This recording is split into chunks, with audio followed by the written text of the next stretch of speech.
I'm interested to see what happens moving forward with Doge, with these government changes, these changes to the infrastructure. I know there were people who were really freaked out about Hegseth being in charge of the DoD because he's a military man but doesn't have any experience within the giant swamp, which I think my argument about Hegseth, and I know this is a side tangent, I think my argument about him is that whole machine needs an outsider. Now, I get it. People see him. He's never run something that big. Trump never ran anything big before he became president. Obama never ran anything big before he became president. It's one of those things where you can't really know it until you do it, I think. And most of the insiders, here's the other issue that I think I see with the whole Hegseth issue. Any of the people that you might look at first glance and say, oh, I think they can do it. They have the experience. They know they've been on the inside.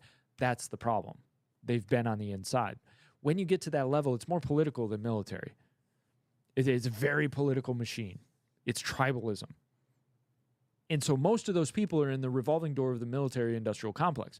So for me, it's kind of like, I'd rather see an outsider and I'll take the chance.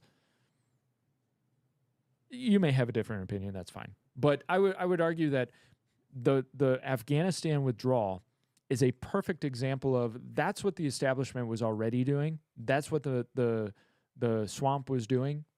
And that's the result that they got. Because a guy like Lloyd Austin, who you would argue is one of those with the experience and the know-how and the years of service that could handle that job, that's what happened.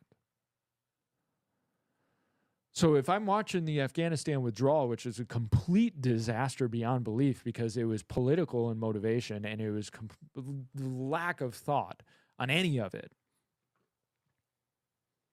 and you almost argue it was intentional, then I've got to say that I'll take my chances. And watching what Trump is doing with his various picks, I say I'll take my chances